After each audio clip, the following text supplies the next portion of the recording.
Upon researching the world of paranormal, reading spooky stories, and watching endless horror films, I noticed that Asian ghosts are way more terrifying than your standard normal ghosts. And there are so many of them. So I set up a mission to learn all the Asian urban legends from creepy to weird and creepy. This is Legend Diary. Lady ghost with long hair and white dress has become a staple figure of the many types of ghosts in Asia, especially in Southeast Asia. To us in the world, this figure is already iconic, thanks to major blockbusters like The Ring, Shudder, and The Grudge. All these films feature a form of a vengeful lady ghost with long hair and white dress. So in this episode, let's explore the lore of the Pontianak. Pontianak, or in Indonesian, Kuntilanak, or as we like to call her as Miss K, is a female vampiric ghost that avenges women who died during childbirth. The name comes from the word Pontianak, which is an abbreviation of Perempuan Mati Beranak, which literally translates to a woman who died during childbirth. So upon doing the research for this episode, I found out that most of us in Asia share a similar version of this ghost. In Singapore and Malaysia, it's called the Pontianak. In Thailand, it's called the Feet Tai Hong. And in India, it's called the Yakshi. They usually wear either red or white dress. When you hear her laughter and it seems she's far away, it means she's close. They like to hang around trees. When they appear, they give the smell of plumeria flowers. They like to mess with guys. And they like to stop drivers passing by and hitch rides. So apparently there are more than one type of Pontianak. There are ones who wear the white dress, and there are ones who wear the red dress. The red one is believed to be higher in ranks, and oftentimes more vicious in comparison to the white ones. There's also Sundal Bolong, which is the version of Pontianak that has a huge hole in her back due to miscarriage. This version was popularized from Susanna's iconic performance in the movie Sundal Bolong in 1981. Presence and the importance of Pontianak is so massive that even Vice, trademark, released an article a couple years ago highlighting how this type of ghost is a feminist icon. So I set up a post on Instagram to check if anyone has ever encountered a personal experience with the Pontianak. Here are some of their stories. Keluarga aku dulu punya sebuah dipan besi yang tua banget. Tahun 2010 aku pengen redecorate kamar. Jadi itu dipan dimasukin ke dalam kamarku dan aku mulai tidur di situ. Nah, di hari-hari pertama aku mulai tidur di dipan itu, aku didatengin sama seorang Mbak Kunti. Di setiap mimpiku dia selalu bilang, "Mbak Gisa, jangan takut, aku cuma pengen temenan." Waktu gue masih SD ngedenger suara kuntilanak jelas banget. Waktu gue lagi sikat gigi ya, bener-bener senyaring itu gue denger suara kuntilanak ketawa.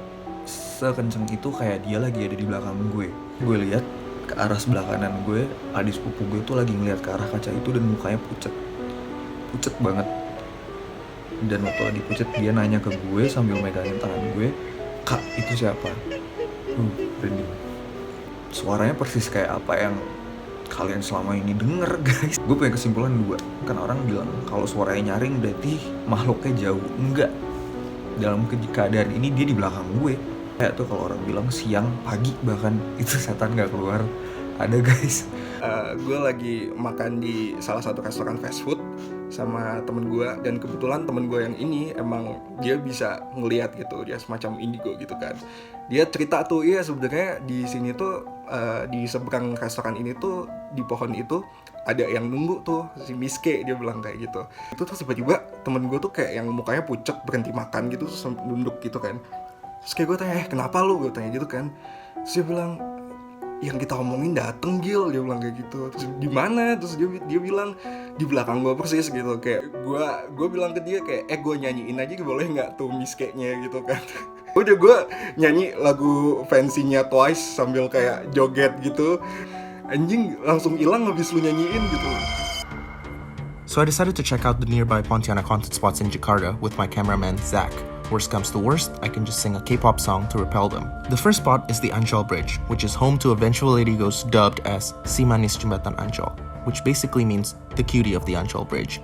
While technically she's not officially classified as a Pontianak, she resembles the characteristics of one. We're gonna pass by the bridge right now. I think this is it. I mean, this is the one that I saw on TV.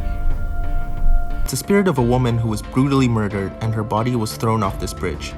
Apparently there's a painter who encountered her back in the 80s and her picture is placed at the nearby Ancol Art Market. So I decided to check it out.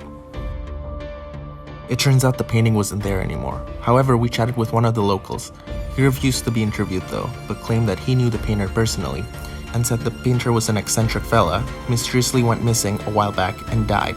The last thing we knew about the picture was that it was being auctioned in 2016. The second spot is the Casablanca tunnel, which is home of the famous Red Pontianak. The place was once a graveyard, and apparently a person committed suicide there as well. It is believed that you have to honk 3 times when you pass by the tunnel to acknowledge the presence of the spirits, or else you might get yourself into an accident. Even though we went there quite late on a Thursday night, FYI, Thursday nights are supposed to be the most haunted night of the week in Indonesia, we didn't see anything as it was still very crowded. Typical Jakarta vibes. My expedition was a total failure as we did not encounter anything supernatural. However, things went a bit south the next couple of days. My name is Zach. I'm the cameraman for Legendary episode 1, which we shot 2 days ago. Since the shoot, I've been feeling kind of off, to be completely honest. The first thing is, I feel like there's a tingling sensation in my ear, in the face of my ear. Feels like hair is being rubbed against my ear. But what was alarming was last night I experienced sleep paralysis, unlike any that I've experienced previously. I was pretty scared. I almost pissed my pants. I saw 3 female figures slowly approaching my bed. It's not the type of female figures that you want to idolize. I prayed as much as I can. I just heard giggles. Maybe they're laughing at me because of how uneducated I am in terms of religion and not knowing what prayer I should pray at that moment. I thought I slept and woke up because I was able to move around my house.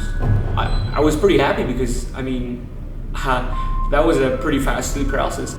So I thought, for some reason after that, I went back to my bed. As in, I didn't even realize I went back to my bed. And I was still in the same position, and those 3 female figures were still right beside my bed, giggling.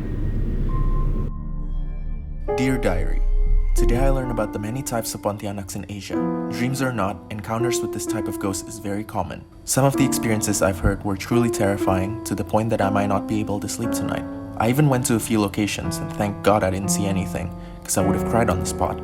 However, what happened to Zach was pretty though. Like, damn, I'm sorry bro. If I were ever to continue this, I hope Vice will give me a raise. That is all.